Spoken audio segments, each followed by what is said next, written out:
Triple H, if you are listening, bring back Breaking Point.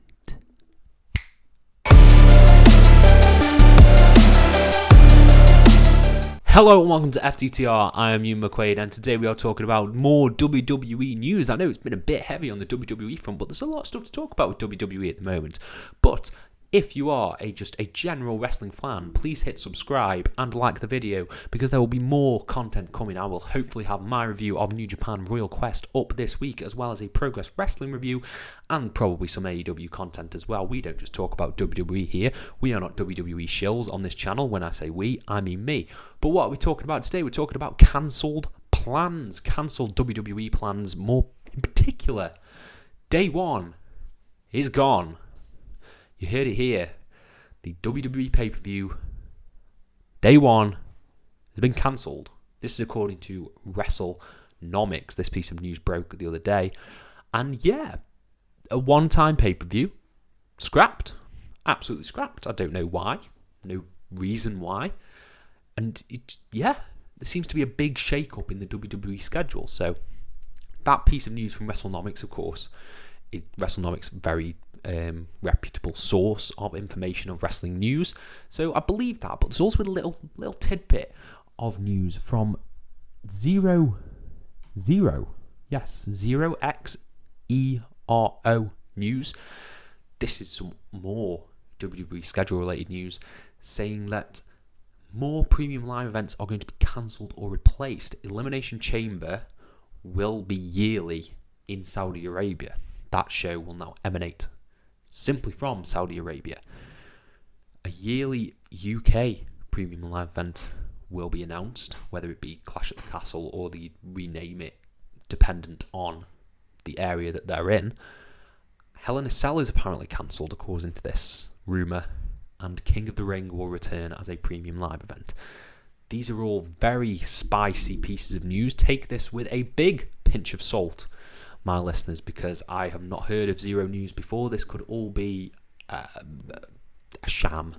It could be a sham. But let's dive into the news and talk about day one.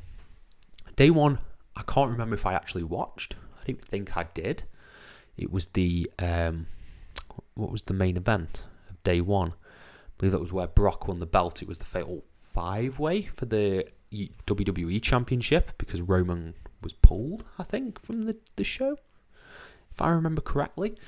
And then Brock won the belt, lost it to Bobby, won it back at Elimination Chamber. I can't remember any other matches from day one. So if this goes, will it bother me? Not particularly.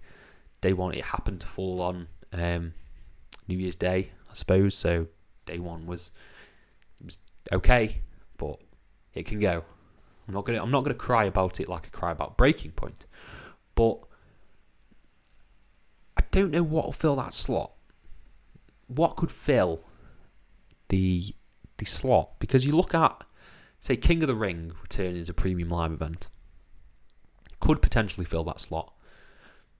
Whether it be the King of the Ring winner wins a shot at the championship at the Royal Rumble, I think that's a good storytelling device. I don't think it necessarily fits at Rumble time because Rumble time gives us that projection for Mania. I think King of the Ring is better positioned after WrestleMania in the lead up to SummerSlam, and then the winner of King of the Ring gets a shot at SummerSlam. I think that works very nicely. So there's only one option, and I've done a video on it before.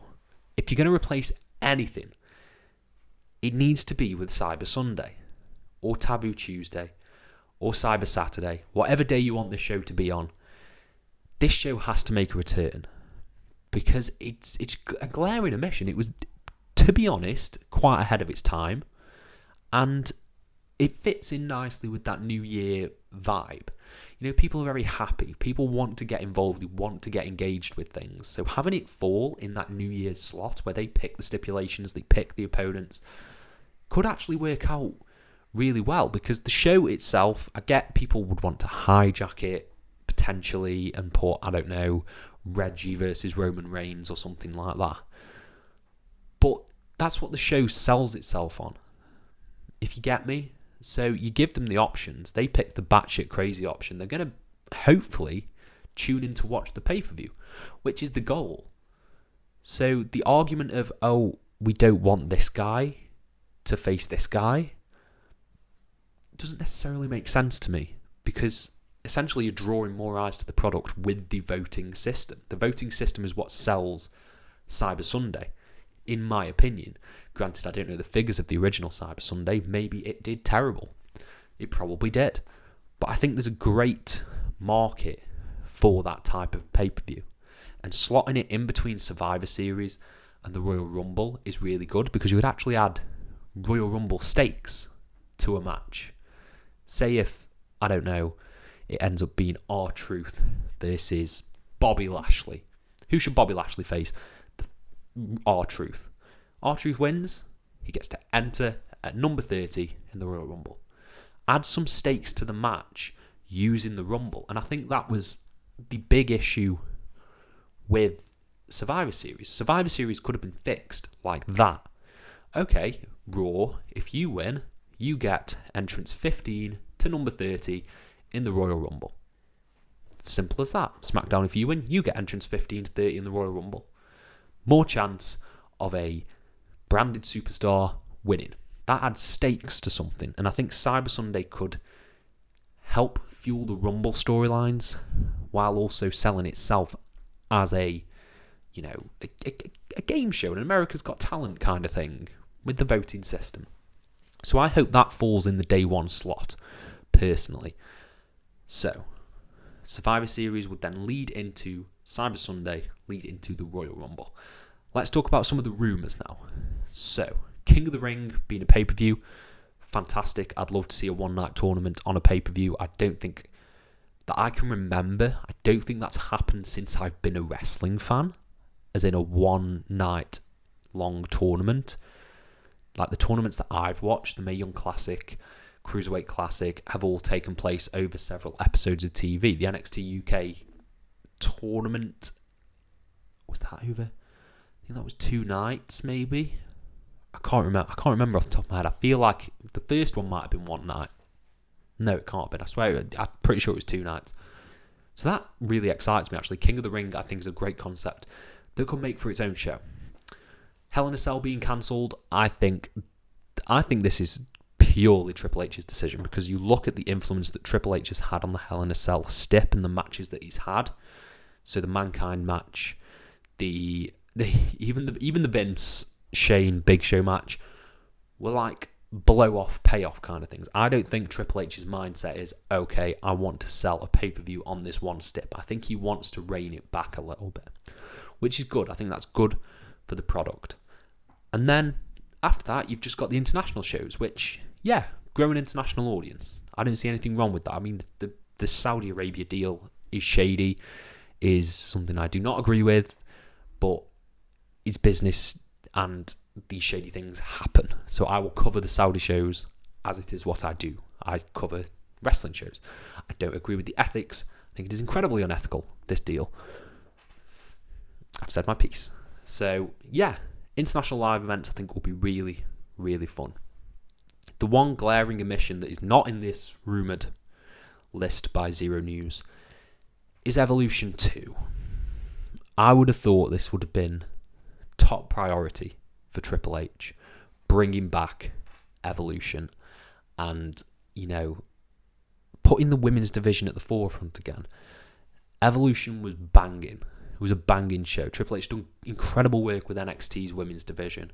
The Mae Young Classic, Rhea Ripley, Shayna Baszler, Asuka, all the people that he booked throughout his tenure in NXT. Fantastic work. So I would have thought this would have been his, goal, is to bring back Evolution. But seemingly it's not on the cards just yet.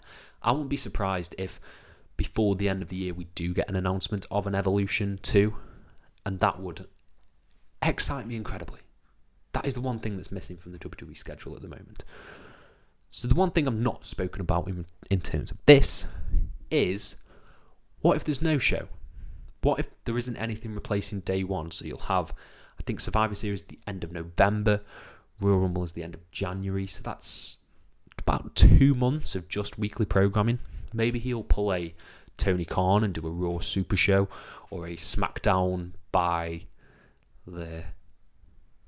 I can't think of anything that rhymes with down. Oh no. Let's change that. Maybe he'll do a SmackDown This Is Live kind of thing, or a Raw by them all. That was better. Maybe he'll do that.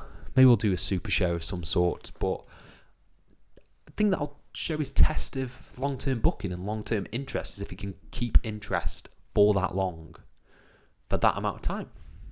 Overall, I'm actually quite excited about this, about the possibilities of Triple H shaking up the regime and the schedule of WWE live events. So I think that's really interesting. We'll see where it goes from here, but I want to know your thoughts. I want to know all your thoughts down in the comments below, and let me know. Let me know anything you wish about the wrestling world. Let me know down in the comments below, and I'll try and reply to every single one of them. Thank you all ever so much for your support, and have a nice day.